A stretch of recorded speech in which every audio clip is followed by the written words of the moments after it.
Welcome to another episode of Tabao Theology. Today we're going to talk about Valentine's Day. Yay. Well, my name is Jacob Li. I have the privilege of teaching at the 𝐰𝐸𝐥𝐥 School of Theology located here in Singapore. And today I have with me my better half, Josephine. We have been married for 23 years and we'd actually dated 7 years before that. So in fact, I've known her most of my life. Oh, before I forget, here is your Valentine's gift. Wow, thank you, honey. Wow. Well, hey, don't open it yet in Okay. case you don't like it. Okay. Well, Josephine, she's also a teacher at the 𝐰𝐸𝐥𝐥 School of Theology.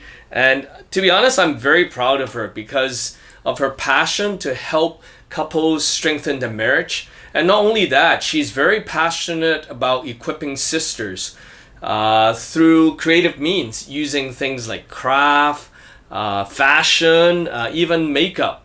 So if you're interested in her ministry, she actually started something called the Sisters in Ministry Toolbox, right? Yes. It's an online equipping ministry, and you can find lots of really good materials by going to her YouTube and also Facebook channel. So it's Sisters in Ministry Toolbox.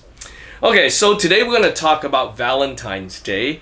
And in case you've forgotten, I don't think you have, but Valentine's Day is celebrated on February the 14th every year.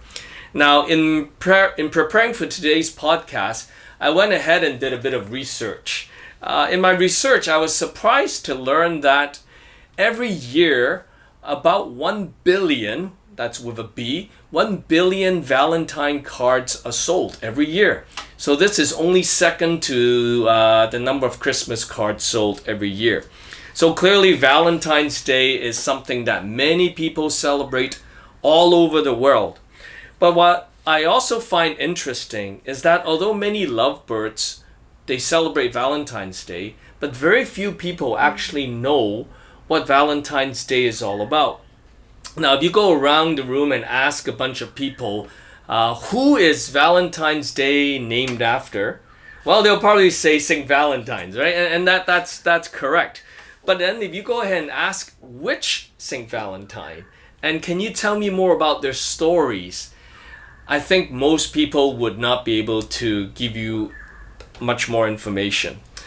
So the truth is, the origin of Valentine's Day is somewhat mysterious, is somewhat murky. But generally speaking, this is what I found, right? Many people believe Valentine's Day is tied to St. Valentine's of Rome. And this was the Valentine who served during the 3rd century in the city of Rome. Now, interestingly, at the time, the emperor Claudius, he had this idea. And his idea was that men are better soldiers if they're not attached, if they're not married. So for this reason, he actually went ahead and banned young men getting married so that hopefully they can become better soldiers. Well, Valentine, who was ministering at the time, he disagreed. He felt Emperor Claudius was wrong. So he kept on officiating marriages. He kept performing weddings for young men. And soon he became this almost heroic figure who represents love, represents romance, and represents marriage. So he obviously, what he did was not something emperor enjoyed or appreciated because it went against the emperor's will. So the emperor actually had him imprisoned, and then later on he was executed, which is quite sad. Now there's another version of the story, and that is St. Valentine was someone who actually helped Christians escape the torture of Rome rather than being the one who performed marriages. And that's why he was in prison. Who knows which version is correct? Probably not. It is debatable. And perhaps he was imprisoned for both and he was punished for both. We don't know. But anyway, what's interesting is while Valentine was imprisoned, he actually fell in love with the jailer's daughter. And he began writing to her love notes. And in every love note, he would sign the phrase, "Love, your Valentine." And as you know, that phrase became almost legendary. Now it appears in most romantic cards. So that's kind of the romantic story behind it. Now, in my research, I also learned that some people are actually against Valentine's Day. And this is because they feel Valentine's Day, it's actually tied to a pagan festival called 𝐻𝐿𝐵𝐿𝐵𝐿, which is a festival of love and fertility. So for this reason, some people feel very strongly that Christians should never celebrate Valentine's Day because it's a form of paganism.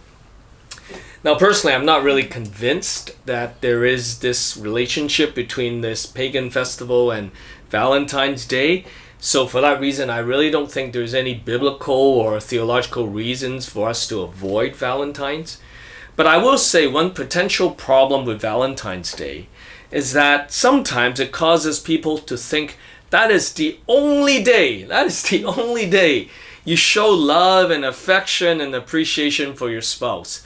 The other 364 days, you just live your separate ways and you do anything you want. Now, if that's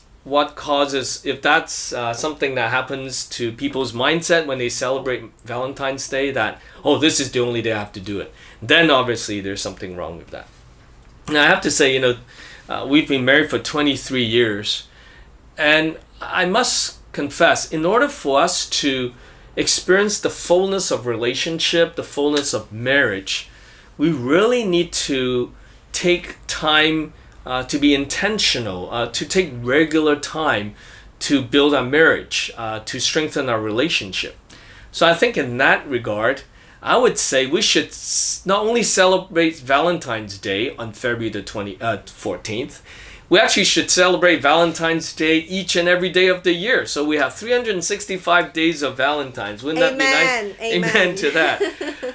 Now, that is what I think, but realistically, is it even possible for us to, be so intentional to invest in our marriage and to have regular investment in our marriage? If it's possible, how do we go ahead and do that? Between the two of us, she's the one who is just very passionate about building relationships. So I'm going to ask her to share some thoughts. How do we move from just a surviving marriage, which was a season that we went through, to a thriving marriage, which is the season that we're now entering by the grace of God? Well, I think one thing really help us in building a strong marriage is definitely to have a regular connecting time. A regular connecting time. Now, what do I mean by that? It means a regular time to invest in a marriage. Yes. Now, in the past 12 years, we've been kind of religiously follow a weekly date nights since our sons were 12 months old. You're probably asking why. Because we also have gone through a very tough time in a marriage during a time in the seminary. And we realized we had no time to communicate with each other. And all we talk about was the kid, studies, and ministries. And we argued so much, and the relationship had gone so bad. Yeah. And I think at the time that God really gave us a wake-up call and to remind us again the importance for us to first invest in a family, in a marriage, before we learn how to serve God. Yes. So we've hired a babysitter, and at the time, once a week to watch our son. It was kind of hard to leave our son behind. He was crying, kicking on the floor, dragging my feet. I remember that. And I was so guilty as a mother. Okay, I felt, wow, what have I done to my son, right? But I think also at this time, God reminded me that my investment, my time invested in my time with my husband, it's also an investment in my son. Now, if a marriage is strong, we can be better parents.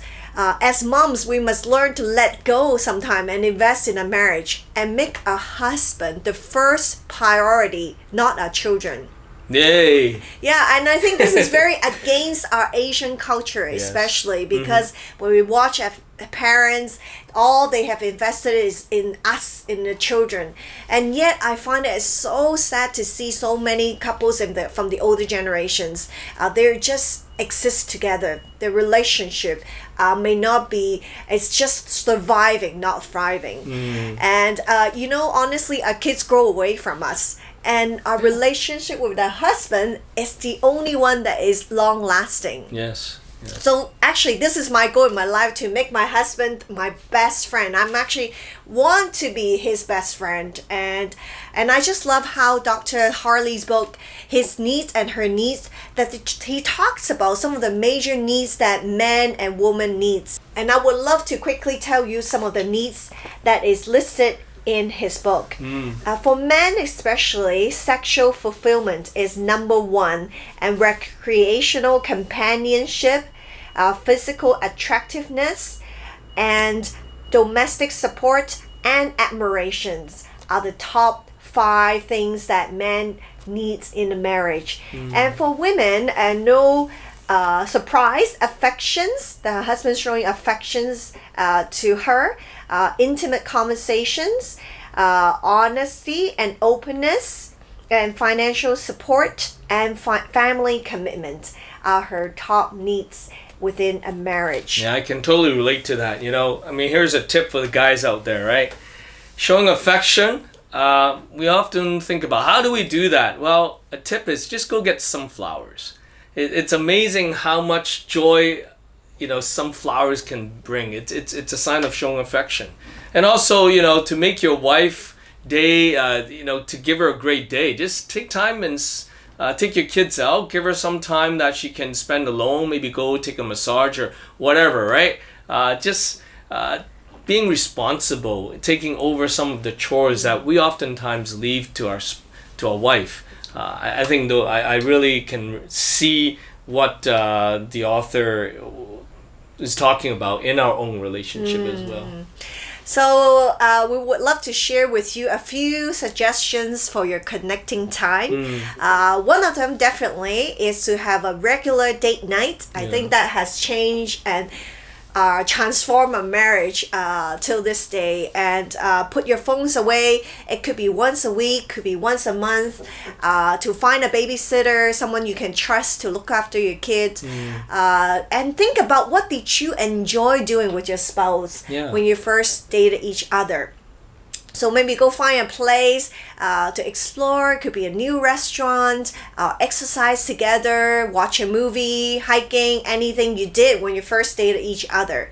Now, I must tell you, I'm not a big fan of movies, but I know my husband loves to watch movie, okay? Especially those actions movies. Yes. For us as women, I just have no idea why it is so fun to watch someone being killed and just bang, bang, bang, bang, bang the whole time. But I think it's fun for him. So I would go watch those movies with him. And likewise, he knows that I like those design, reality show, like anything with design, interior design. He would watch it with me as well. So I really appreciate, sometimes you might not be doing something that the other person, you might not doing something that you like, but because of your love for the other person, for your spouse, you would willingly to give up your desire and to do what your spouse like. And remember, I just mentioned being a companion of your spouse is very important. Now, you may say, oh, my kids are so young. There's no way we can go out. I can't find any babysitter. But there are other ways you can date at home as well. So if you search online, there's so many resources that are available to give ideas how you can date your spouse at home. For example, massage each other, do board games. Now, the main point is to connect with your spouse. So it really doesn't matter what you do. Try and put all the distractions away, your phones away when you have this time with your spouse. So it takes intentionality to do that, and I guarantee you, we have experienced it. It definitely will pay off. Now, if your marriage is strong, your parenting will also be strong. It's very hard to be on the same team if your marriage is not going well. That's so true. Besides having your regular date night, there's something also very important, is to schedule and invest in your physical intimacy. Now, I think God is amazingly gifted this amazing gift to be enjoyed within marriage. Physical intimacy is like a thermometer of a marriage. sex is not just for reproduction. It's important to fight against any temptations and to rebuild relationships. I think a lot of times when our kids come along and after we're married for a long time, some couples choose to sleep separately for various reasons, especially I think in an Asian context. Yeah. Or don't even bother to have sex. And this is very dangerous. In fact, it's definitely not what God's vision for marriage. It is true, especially for women. We've been polluted by the world telling us sex is dirty, sex is not good, and we lack many biblical teachings on what is the right perspective on sex. So when we fail to enjoy this gift, our marriage also suffer. Now, as women, we need to learn the biblical perspective on sexual intimacy. And there are so many passages in the Bible talk about this beautiful gift. It is God's visions for us to connect with a spouse, not only emotionally and spiritually, but also physically as well. So I strongly encourage you, if you would like to learn more, that you will be interested to go to the Sisters in Ministry Toolbox YouTube channel. There was a series on how to be an attractive wife, where we've discussed and learned together what is God's heart for us as a wife, and also the biblical truths on physical intimacy. Well, last but not least, there's one more thing that I would like to share with you. There's something that we also do is on a daily basis. We call it a daily check-in time. It's a connecting time that we intentionally craft out 10-15 minutes when we send our kids to bed, or when our kids are doing the homework, that we would check in with each other, asking each other how's our day. And I think just having those intentionality, checking in with each other without looking at your phone, really talking to each other, ask how's your day. And I think just little by little, that's how we build our relationship and also our friendship. So my husband is not just my spouse, okay? He is my best friend. He's my best partner in life and in ministry. Yeah, I think, you know, as you're talking, I'm reminded of this phrase, right? How do you spell love? And it's spelled T-I-M-E. Ultimately, it's about investing time and being intentional. And really, you know, what you say about connection time or connecting time, it's really very important. It's certainly made a difference in our lives, but I believe it's also very biblical.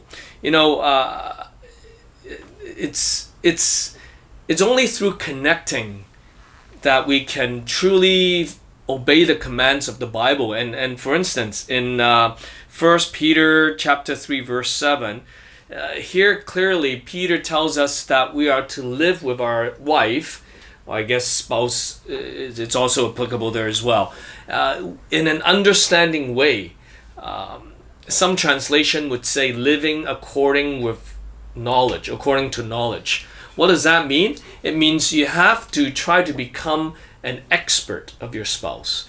In our context, in academia, it's a bit like you need to earn a PhD in your spouse. In my case, earn a PhD in Josephine. And you know, that's going to take a lot of hard work. That's going to be a journey that requires a lot of effort, a lot of time. But the payoff is incredible. And it certainly is going to require us to be more observant, to pay attention to every single detail about her, so that we can truly be the one and only person who can be called the expert of your spouse. So yeah, and how do you become an expert? You can't. There's no shortcut. You need to spend the time regularly through date nights, through check-ins, and all the ideas that Josephine just shared about. I think the only other thing I would add to what you shared in terms of how we learn to move our marriage from surviving to thriving is by understanding how to manage our conflict. You know, realistically, Josephine and I, we're like the opposites. Personality, interests, you name it, we're the opposite. We're just very different. And because of our differences, there are many opportunities for conflict. And when those conflicts are not managed carefully or properly, things fall apart. And as Josephine shared, there was a season when we allow those conflicts to eat away our relationship, such that honestly, I think we were in trouble. So how do you manage that conflict? I think it starts by understanding what is the real problem. Quite often, we feel like the wife or the husband is the problem. We always make your spouse the problem. So for instance, we might say, oh, you never take care of the kids, so you are the problem. But really, if you take a step back, the real problem is the kids need someone to look after or to care for them. That's the problem. So how can we address that together? So instead of making her the problem face to face, like going head to head, we sort of turn our sides and face the same direction, looking at the problem. Hey, our kids need more love and attention. How can we meet those needs? So suddenly the spouse is not the problem. The problem is the problem. Or similarly, right? In our frustration, we say, you're so messy, you never clean the house. Well, the real problem is not you, but the real problem is the house needs to be cleaned from time to time. So how can we work together to face that problem? And I think just by having that mindset that we are not looking at each other as the problem, but that we're facing the problem together, that's going to change everything. Suddenly those problems don't develop into conflict, which in turn eats the relationship. Those problems become something that is an avenue for us to work together, to resolve the problem together, and to celebrate together. So I would say, once you understand what the problem is, that's going to be a huge game changer. So our time's up, but we've talked a lot about building relationships today, moving from a surviving marriage to a thriving marriage. And my last question to you is, what is your takeaway? What is your Tabao, as we would say in Singapore here? What is your Tabao from today's discussion? Well, I think for me personally, definitely the intentionality to schedule the connecting time with my spouse. I think I've seen it such a fruitful gesture that we've been doing and really help us to thrive in a marriage. And I think sometimes a lot of couples, including ourselves, if you're married for some time, you kind of get lazy. You stop investing in your marriage. So I would say my daba would be schedule date night with your spouse. When would be the best date night for you next week or the weeks to come? And schedule and really take out your calendar. It's just like every other important appointments in your life that you will put it in a schedule. And your relationship with your spouse is I think it's one of the most important relationships that you really need to build. Yeah, and I can't emphasize that enough. When we put our date night into our schedule, we both made a commitment that we cannot change it unless we get special permission from the other side. Quite often couples say, I will go out Saturday night, but then something comes up, one side, the husband will say, I'm sorry, a meeting came up, so I can't go on a date. Don't do that. If you find yourself having a scheduling conflict, you have to ask your spouse first for permission to even change that. I think the Tabao for me today is, I really do feel convicted by Peter in 1 Peter chapter 3:7. Is requiring us to take time to understand, to become an expert in your spouse. So I think for me a Tabao would be, I will try to learn one new thing about her, hopefully every week, but maybe at least one new thing about her every month. Thinking back when we were dating and courting each other, man, I paid attention to everything, right? What does she like to eat? What color does she like? Where does he like to go? What kind of hobby she wants, and down to the finest detail, because I was working on my PhD to earn her love, a PhD in her. But honestly, as time goes by, some of that enthusiasm has faded. But I think through today's discussion, as we were talking, I'm just reminded that I need to continue to develop my expertise in her. So if I can find out something new about her every month or every week, even better, that would be great. So, anyways, thanks for listening. Thanks for watching. I hope it's been helpful for you. And for those of you who are celebrating Valentine's, happy Valentine's. And I pray that God will truly bless your marriage so that you can experience the fullness of this wonderful design that only God can create. Bye-bye. Bye-bye.